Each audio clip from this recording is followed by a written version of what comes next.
Hello అండి. అందరికీ నమస్కారం. Welcome to Ramya's autism desk.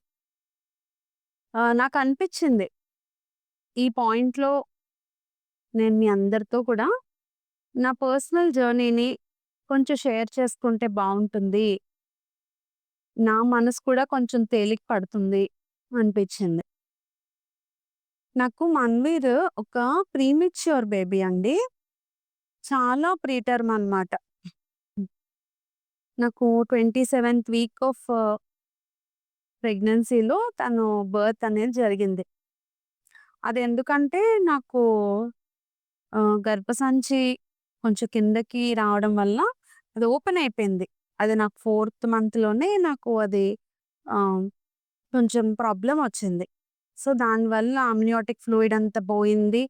ఆహ్, సో, నాకు సర్విక్స్ సర్క్యులేట్ చేశారు. సర్విక్స్ సర్క్యులేట్ చేసినా కానీ నిలబడలేదు. చాలా, చాలా కష్టంగా ఉండేది. ఇంకా నేను హాస్పిటల్‌లోనే ఉన్నాను. కూడా లేదు. బెడ్ రెస్ట్‌లో హాస్పిటల్‌లోనే ఉన్నా.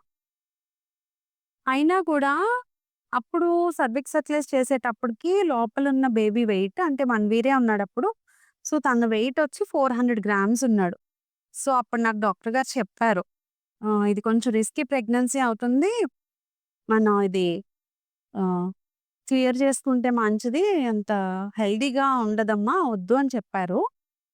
కానీ నేను అస్సలు యాక్సెప్ట్ చేయలేకపోయాను. ఎందుకంటే నాకు అంతకుముందు 1 వీక్ కంటే ముందు నాకొకటి మిస్‌క్యారేజ్ అయింది. సో, నేను అప్పుడే నేను చాలా డిప్రెషన్‌కి గురయ్యాను.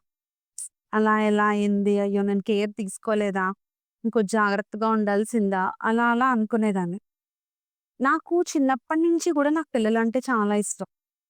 అలాంటిది ఇంకా నేను లోపల ఒక ప్రాణం ఉందని తెలిసి తనకి నాకేదో బాలేదనో, తను హెల్తీగా ఉండదనో ఎలాగా నేను రిమూవ్ చేసుకోగలుగుతాను? అస్సలు ఒప్పుకోలేదు నేను. లేదు అంకుల్ ప్లీజ్, ప్లీజ్ నేను ఉంటాను. నేను జాగ్రత్తగా ఉంటాను. అలానే అనుకున్నాను. అప్పుడు నాకు తెలిసింది అంతే. నేను జాగ్రత్తగా, నేను కేర్‌ఫుల్‌గా మంచి ఫుడ్ తింటూ, రెస్ట్ బాగా తీసుకుంటే బేబీ హెల్తీగా ఉంటది అనుకున్నాను. ఇలా ఒకసలు మైండ్ మీద ఒక ప్రాబ్లమ్ ఒస్తది అనే విషయాన్ని అసలు నేను గెస్ కూడా చేయలేకపోయాను. సో, నాకింక చాలా హైలీ మెడికేషన్ పెట్టారు. వెళ్ళాయి. ఎందుకంటే నాకు థైరాయిడ్ ఉంది. ఆస్తమా ఉంది నాకు. ఇంక విపరీతమైన మెడిసిన్స్ వెళ్ళాయన్నమాట. సో, అలాగా ఒక 1 ½ 2 మంత్స్ దాకా అలానే హాస్పిటల్‌లోనే ఉన్నాను నేను. సో, స్లోగా ఏం జరిగింది, అప్పుడేం జరిగిందంటే ఎమర్జెన్సీగా తనకి నాకు సి సెక్షన్ చేయాల్సొచ్చింది. ఎందుకంటే ఫీటల్ మూవ్‌మెంట్స్ తెలియట్లేదు. ఫీటల్ మూవ్‌మెంట్స్ తెలియట్లే. రోజు నాకు స్కానింగ్ చేసేవారు. ఎవ్రీ డే చెక్ చేయాల్సొచ్చేది. సో, ఆ రోజు నాకు ముందు రోజు నుంచి వీక్‌గా ఉంది. నాకేం తెలియట్లేదు. ఫీటల్ మూవ్‌మెంట్స్ అవేం తెలియట్లేదు. సో, నెక్స్ట్ డే నాకు సర్జరీ స్కానింగ్ చేసినప్పుడు డాక్టర్ గారు చెప్పారు. ఇమ్మీడియేట్‌గా మనం సి సెక్షన్ చేయాలి. చైల్డ్‌ని బయటకి తీయాలి. లేకపోతే మదర్‌కి కూడా ప్రమాదం అని చెప్పారు. సో, అప్పుడు మన్వీర్ వెయిట్ మెడిసిన్స్‌తో పెంచారు. కరెక్ట్‌గా 1 కేజీకి దగ్గరగా వచ్చాడు. సో, తను పుట్టాడు. నాకు నేను చైల్డ్‌ని కూడా చూడలేదు. పుట్టినప్పుడు ఇంక తనని చూడను కూడా చూడలేదు. "బాబు పుట్టాడమ్మా" అన్నారు. కానీ నేను కాన్షియస్‌గానే ఉన్నాను. నాకు ఫుల్‌గా మత్తు కూడా ఇవ్వలేదు. ఫుల్‌గా అనస్థీషియా కూడా ఇవ్వకూడని కండిషన్ అది. కొంతవరకే అనస్థీషియా ఇచ్చి తీశారు. అంతా నేను చూస్తూనే ఉన్నాను సర్జరీ గూడా. ఎందుకంటే నాకు కళ్ళు కట్టొద్దండి. నాకది టెన్షన్ అనమాట. హ్మ్. అని చెప్తే బ్లడ్ అది వస్తే "నువ్వు చూడలేవన్నారు." "లేదు అంకుల్" అని చెప్పి ఆయన మా ఫ్యామిలీ డాక్టర్ మాకు తెలిసిన వాళ్ళు అవ్వడంతో ఇంకా పాపం నేనేం చెప్తే అలానే ఊరుకున్నారు. సో, మన్వీర్ పుట్టగానే చిన్నది క్రై ఉంది. బర్త్ క్రై ఉంది. చాలా సన్నగా. అంతే అదొకటి విన్నానంతే నేను. వేరే హాస్పిటల్‌కి తీసుకెళ్లారు. అక్కడ ఎన్‌ఐసీయూ అది ఉన్న చోట తనని పెట్టారు. 5 డేస్ వరకు నేను చూడలేదు. ఫిఫ్త్ దూరం అనమాట. వేరే వేరే చోట ఉన్నామిద్దరం. సో, వెళ్ళి నేను తనని చూసిన నా ఫస్ట్ తననెలా చూసానంటే నేను నాకింకా ఈరోజు ఇప్పుడు గూడా అదిగో అలా చూస్తున్నట్టే ఉంది. అలా ఒక ఇంక్యుబేటర్ బాక్స్‌లో చాలా ట్రాన్స్‌లూసెంట్ స్కిన్ పింక్‌గా ఉండి, లోపల నరాలన్నీ కూడా కనిపిస్తూ చాలా వీక్‌గా. అసలు ఇంకేం లేదు. ఒక హుడ్‌లో పెట్టారు. అసలు ఏం లేదు. ఆహ్, లోపలికి వెళ్ళాను. చూసాను. ఆ పాదాలు, ఆ చేతులు చాలా చాలా చాలా టైనీ అలా ఉంది. నేనెంత ఏడ్చున్నానో అసలు చాలా చాలా చాలా బాధపడ్డాను. అసలెందుకు ఇలాగ అయ్యింది అని. అప్పుడు కూడా నేను ఫైట్ చేస్తున్నాను ఇంకా. బావుంటాడు. ఇలా అవుతుంది. అసలు ఇవేం తెలియదు కదా! జస్ట్ అందులోంచి ఆ బాక్స్ నుంచి బయటికి రావాలి. ఎన్‌ఐసీలోంచి బయటికి రావాలి. చాలా జాగ్రత్తగా ఉండాలి అని. తను మిల్క్ గూడా ట్యూబ్స్ వేసి ట్యూబ్ ఫీడింగ్ చాలా తక్కువ. చాలా చాలా తక్కువుండేది. నేను లోపలికి వెళ్లి పిలిచేదాన్ని తనని యాక్చువల్లీ. బుజ్జు, బుజ్జు అని పిలిచేవాళ్ళం. వాడేదో వింటున్నట్టుగా ఇలా, ఇలా చెవులు తిప్పేవాడు. చూస్తున్నట్టుగా. చూస్తున్నాడనో, వింటున్నాడనో అనుకునేదాన్ని నేను. సో, 27 డేస్‌కి 1 వీక్‌కి 27 డేస్ తెలిసింది. 26థ్ డే తెలిసింది. ముందు రోజు అన్ని టెస్ట్‌లు చేసి, తనకి విజన్ సరిగ్గా లేదు. విజన్ ప్రాబ్లమ్ ఉంది. ఒక కన్నుకి విజన్ ఒస్తది. ఇంకో కన్నుకి విజను రాదు అని చెప్పారు. ఆ రోజు డాక్టర్ గారు అలా చెప్పినప్పుడు నాకు నిజంగా ఆహ్, ఒక భూకంపం వచ్చినట్టయింది అక్కడ. అలా హాస్పిటల్‌లో ఆయన చెప్తుంటే. కాళ్ళ కింద భూమి కంపించినట్లయింది అనే ఒక సామెత చెప్తారు గదా! అది వెరీ ట్రూ. అది నా దగ్గర నా కేస్‌లో నాకు బాబుకి అసలు చూపు లేదమ్మా. మనం వెంటనే సర్జరీ చేయాలి. లేకపోతే చూపు కోల్పోయే ప్రమాదం ఉందసలు. ఇంకా ఏంది ఎప్పటికి రాదు అంటుంటే అసలు నేను అప్పటికసలు ఆటిజము ఇవన్నీ కాదసలు. ఫస్టే బ్లైండా నా చైల్డ్. అసలు చూపు లేకపోవడం ఏంటి? నేను లోపలికి వెళ్తున్నాను కదా! నేను పిలుస్తున్నాను డాక్టర్ గారు. తను చూస్తున్నాడు నన్ను. నేను వాని పేరుతో పిలుస్తుంటే చూస్తున్నాడంటే, అప్పుడాయన నాకు చూడట్లేదమ్మా వింటున్నాడు. మీ వాయిస్‌ని తను రికగ్నైజ్ చేసి వింటున్నాడు. అందుకే అలా అలా బుర్ర తిప్పాడు తప్ప తనకైతే చూపు లేదు. కనిపించట్లేదు అసలేమి అని చెప్పారు. నాకు ఎంత అసలు ఒక పెయిను చెప్పడానికి కూడా చాలా కష్టమైన పెయిన్ అది. ఈవినింగ్ 7:00కి స్టార్ట్ చేస్తే సర్జరీ అయ్యేసరికి నైట్ 1 అయింది. అనస్థీషియా లేకుండా చేయాలి తనకి. ఎందుకంటే చాలా లైట్ వెయిట్ ఉన్నాడు. అప్పుడొక నియోనాటల్ కార్డియాలజిస్ట్ అవసరమయ్యారు. ఆ సర్జరీకి ఆ పాయింట్‌లో. కానీ నేనున్న ఊర్లో నియోనాటల్ కార్డియాలజిస్ట్ ఎవరు లేరు. ఆర్ఓపీ అంటారు దాన్ని. Retinopathy of prematurity. షార్ట్ వేస్తారనమాట. సో, అప్పుడు చెప్పారు 1 ఇయర్ వచ్చేసరికి తనకింక గ్లాసెస్ ఒస్తాయి. అది పెట్టుకొని మేనేజ్ చేయాలి జాగ్రత్తగా అని. సో, ఆహ్, అలా అన్నట్టే 1 ఇయర్‌కి మనం గ్లాసెస్ వేయించాం. 1 ఇయర్‌కి గ్లాసెస్‌తో అయినా చూస్తున్నాడు. దేవుడా! థాంక్ యూ అనుకున్నా. డాక్టర్ గారు వాళ్ళు చాలా కష్టపడి చేసి, ఒక కన్ను కాదు 2 కళ్ళకి కూడా తనకి విజన్ ఒచ్చింది. లేజర్ తర్వాత బాగా అయింది. మంచిగా వర్కౌట్ అయింది. బాగా తనకి కనిపిస్తుందమ్మా అని చెప్పారు. సపోర్ట్ ఎయిడ్స్‌తో అయినా పర్వాలేదు. తనకి చూపుండడం ముఖ్యం అనుకున్నాం. నేను మొన్న రీసెంట్‌గా 'మన్వీర్‌వి' పాతవి వీడియోస్ చూసుకున్నాను. అసలు అప్పట్లో ఎలా ఉన్నాడు? అసలు ఒక 10 ఇయర్స్ అయిపోయింది గదా! తను పుట్టినప్పుడు ఎర్లియర్ స్టేజెస్‌లో తను ఎలా బిహేవ్ చేస్తున్నాడు? అసలు తను ఎలా ఉన్నాడని చూస్తుంటే అప్పుడు నాకు తెలియదు గదా! తన కండిషను. నేనేదో మాట్లాడుతూ తనని ఎత్తుకొని అటు తిరిగి, ఇటు తిరిగి వాడికేదో వీడియోస్ చేసుకున్నాను నేను. కానీ ఒక్క వీడియోలో కూడా అసలు సోషల్ స్మైలే లేదు. స్మైల్ అన్నది లేదు. ఐడెంటిఫై చేయడం అన్నది లేదు. నా వాయిస్‌ని కానీ, నన్ను కానీ రికగ్నైజ్ చేయడం కానీ, ఐడెంటిఫై చేయడం కానీ ఏమీ లేవు. అసలు రెస్పాన్స్ లేదు. దేనికి? అప్పట్లో నాకు తెలియదు కాబట్టి నేను ఛీ! బుజ్జి అంటూ ఏవేవో చిన్న చిన్న వీడియోస్ తీసుకుంటూ వెళ్ళిపోయా. వాడితో మాట్లాడుతూ. సో, ఎక్కడి నుంచి సోషల్ స్మైల్ ఉంది? కొంచెమైనా స్మైల్ ఎక్కడ ప్రెజెంట్ ఉంది అని చూస్తే 1 ½ ఇయర్ వచ్చిన వీడియోస్‌లో అప్పుడప్పుడు నవ్వేవాడంతే.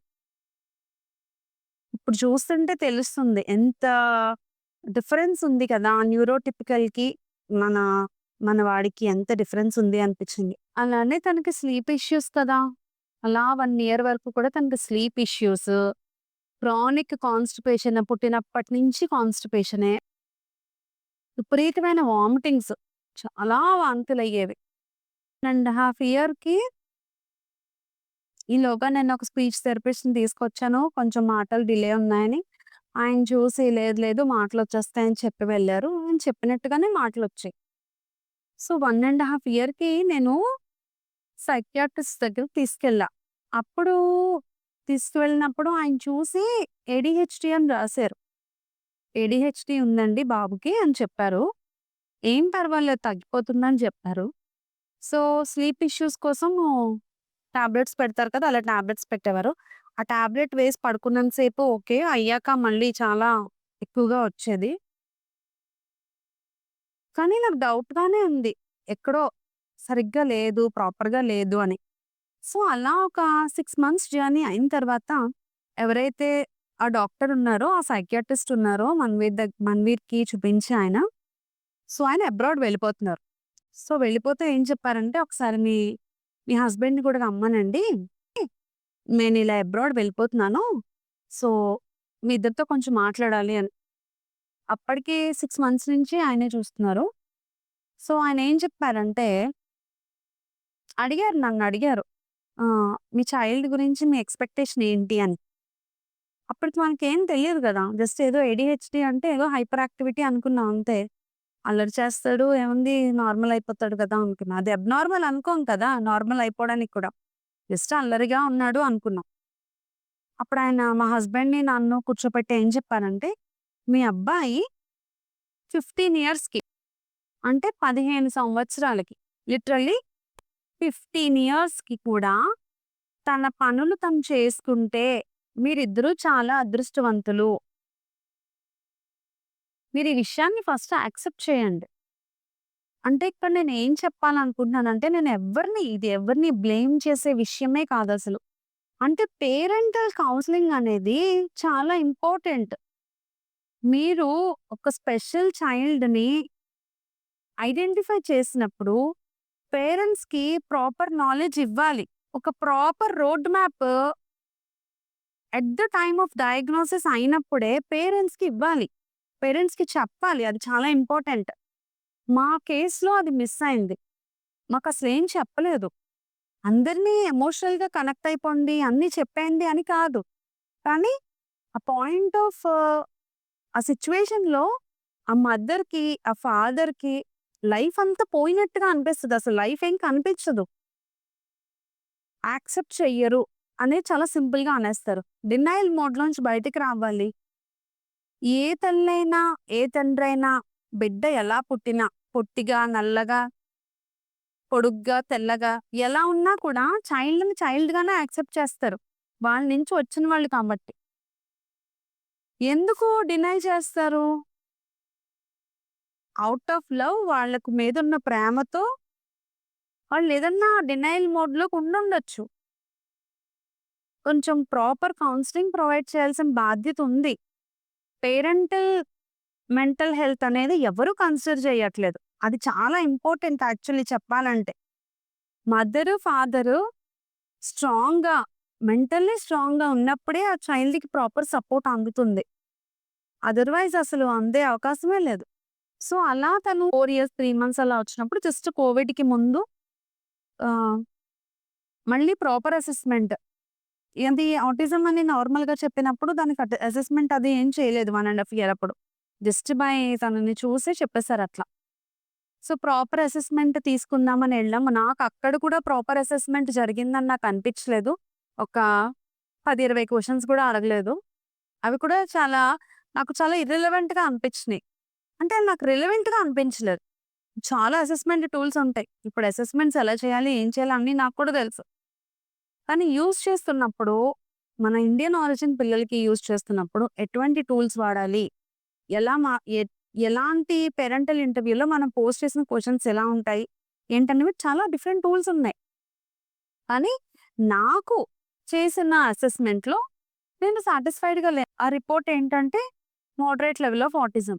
మన్వీర్‌కి ఫస్ట్ టైమ్ వెళ్ళినప్పుడు 1 ½ ఇయర్స్ అప్పుడు తనకి సరైన ప్రాపర్ కమ్యూనికేషనే లేదసలు. కమ్యూనికేషన్ చాలా తక్కువ. జస్ట్ 2 పదాలు ఏమన్నా మాట్లాడేవాడు అంతే. సో, అప్పుడు నేను చాలా వర్కౌట్ చేసిన థింగ్ ఏంటంటే communication. By the age of 3 తను బుక్స్ చదవగలిగే స్థితికొచ్చాడు.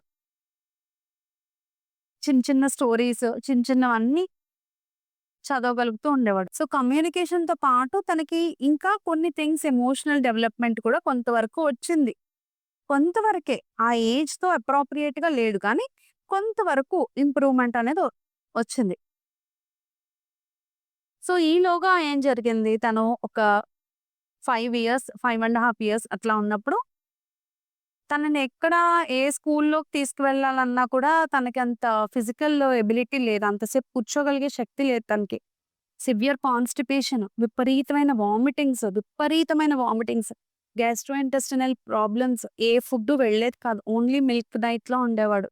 ఎవరేం చెప్పినా, ఎంత పెట్టాల్సొచ్చినా తనకి వెళ్ళేదే కాదు.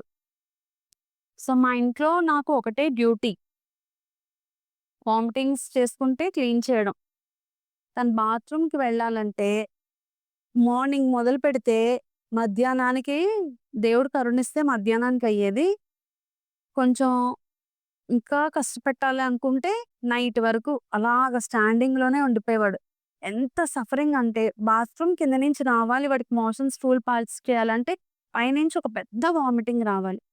సో, రోజు ఇదే ప్రొసీజర్ ఎవ్రీ డే. ఇంక తిరగని హాస్పిటల్ తీసుకొని ట్రీట్మెంట్ ఏం లేదు. ఇదే ఇలానే జరిగాయి. 5-6 ఇయర్స్ వరకు ఇంతే. ఈ ప్రాబ్లమ్స్ నుంచి పాపం వాడంత ఫేస్ చేస్తున్నాడు కదా! అంత స్ట్రగుల్ అది తీసేయి తండ్రి అని ఒకటే దండం పెట్టుకునేదాన్ని దేవుడికి. ఈలోగా తనకి విటమిన్ డెఫిషియన్సీ వచ్చింది. ప్రాబ్లమ్స్ ఇంకా ఎక్కువైపోయాయి. Physical health issues. Vitiligo start అయింది. Autoimmune disease.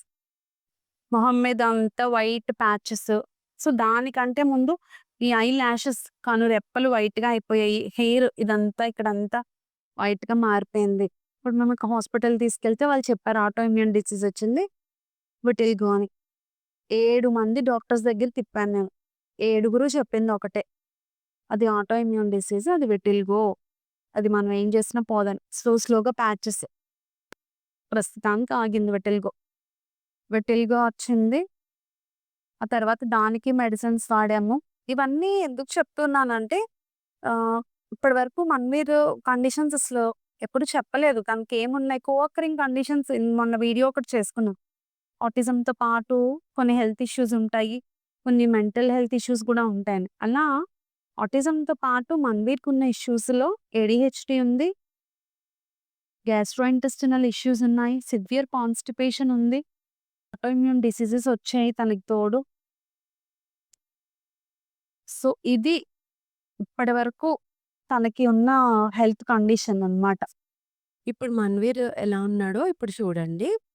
తను ప్రెజెంట్ కూడా హెల్త్ ఇంకొంచెం ఇంప్రూవ్ అవ్వాలి కాబట్టి, తను ఎటువంటి స్కూల్‌కి వెళ్ళట్లేదు. నేనే ఇంట్లో 'మన్వీర్‌కి' చెప్పుకుంటాను. సో, ఇదండి. Thanks for watching our story. Thank you.